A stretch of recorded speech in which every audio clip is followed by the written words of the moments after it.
Welcome to This Explainer. Listen, if you are a QA leader, a regulatory professional, a validation engineer, or an AI practitioner deploying machine learning into GXP environments, well, you're absolutely in the right place. Today, we're unpacking a massive paradigm shift. We're going to look at Whitehall Training's premium certification program on EU GMP Annex 22.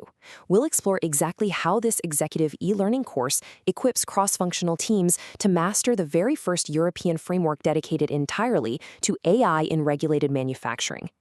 Okay, let's look at our roadmap for today. First up, we'll cover the new AI reality. Second, we'll walk through the 13 modules to mastery. Third, we'll identify who needs this course. And finally, we'll wrap up with design, govern, and defend. All right, let's jump straight into Section 1, the new AI reality, and how we are bridging the compliance vacuum. So, artificial intelligence has moved from research labs into operational GMP environments at just a breakneck pace. I mean, we're seeing it everywhere, in quality control, batch release, deviation classification, predictive maintenance, you name it. But here's the catch. This rapid adoption happened way faster than regulatory frameworks could actually anticipate, and that created a massive compliance vacuum. Well, Annex 22 changes everything. It is literally the new line in the sand for AI and regulated manufacturing. It establishes the definitive, mandatory baseline for trustworthy AI. For the first time, we have formal EU GMP expectations specifically governing AI and machine learning. It requires formal validation of models, a clearly defined intended use, robust data governance, and really meaningful human oversight.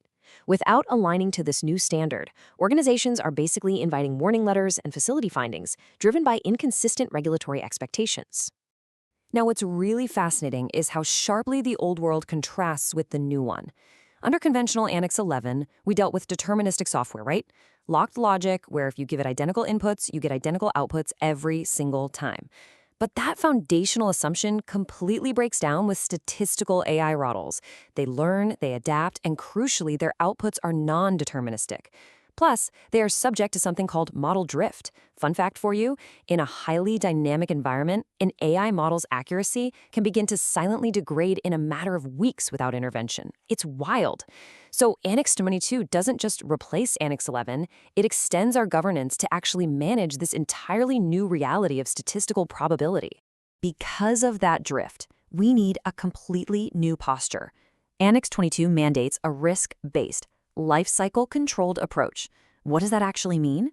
Well, it means you aren't just validating a system once, crossing it off your list and walking away.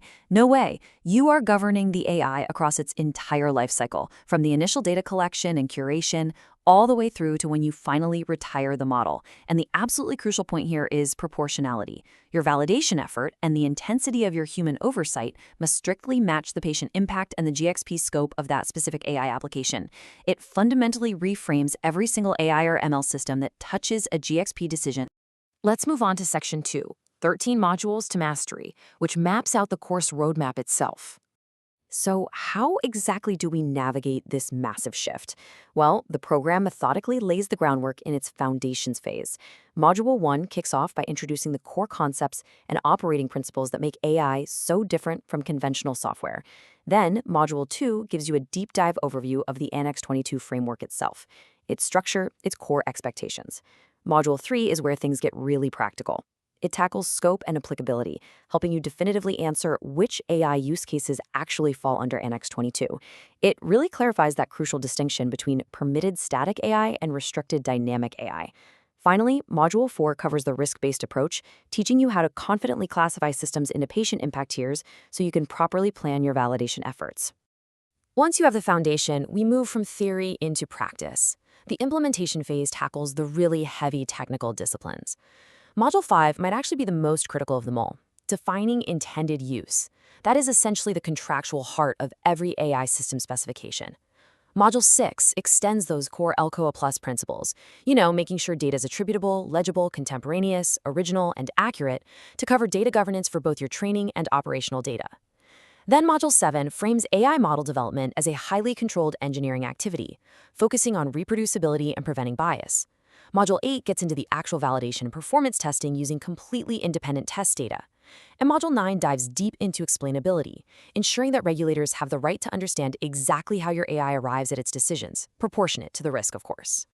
And finally, we hit operations and mastery. Module 10 focuses on something super important, meaningful human oversight, exploring the boundaries between AI and human judgment so we can combat automation bias. Module 11 covers lifecycle management, teaching you how to set up continuous monitoring so you catch that model drift before it ever impacts product quality. Module 12 is all about building the daily, rigorous disciplines that guarantee you are audit and inspection ready. And I love this part. Module 13 synthesizes everything through what they call the Whitehall Edge. These are fascinating, deep dive case studies into real, documented industry failures and FDA warning letters. So you're actually building operational habits based on real-world industry lessons, not just academic theory. Moving right along to Section 3, who needs this course and why it is a true cross-functional imperative? A really major theme of this entire framework is that absolutely no single discipline holds all the answers. Working in cross-functional silos is a massive compliance risk all on its own. So this course acts like a unified playbook. QA and regulatory affairs need it to extend their quality systems to AI and prepare robust inspection responses. IT and validation engineers will use it to integrate their technical methodologies with strict regulatory constraints. Your AI and ML scientists must understand these rules to build reproducible pipelines that actively prevent bias. And system owners and suppliers, they need this knowledge to navigate compliance requirements right from the initial design stage so they don't have to do costly re-engineering later on. When all these teams study this together, they develop a shared technical vocabulary and a unified conceptual understanding. And let me tell you, inspectors immediately recognize that kind of mature governance. Finally, Section 4, design, govern, and defend. The ultimate payoff. So what will your teams actually be capable of doing after completing this? Well, it builds real practitioner-grade capabilities in 3 very clear steps. Step 1, you'll be able to effectively design compliant AI systems, starting with defining a precise intended use that strictly bounds the system's authority. Step 2, you will know exactly how to govern those systems, applying incredibly strict data integrity controls to your training data and setting up continuous monitoring for any drift. And step 3, the real culmination of the whole thing, you'll be equipped to defend your AI systems flawlessly during rigorous regulatory inspections. You'll be armed with prepared evidence packs and a crystal-clear, cross-functional narrative. As the course materials heavily emphasize, audit defensibility is the ultimate return on investment here. Think about it. In high-stakes manufacturing, having a brilliant, cutting-edge AI model is entirely useless if it results in a facility finding or a warning letter just because its development and oversight couldn't be explained clearly to an inspector. The true value of this training is surviving and passing regulatory scrutiny with flying colors. So I really want to leave you with this provocative thought. Can you confidently defend your organization's AI systems in a regulatory inspection today? If an inspector walked in tomorrow and asked for your AI inventory, or if they challenged the explainability of your batch release model, would your cross-functional team have a unified, perfectly documented answer?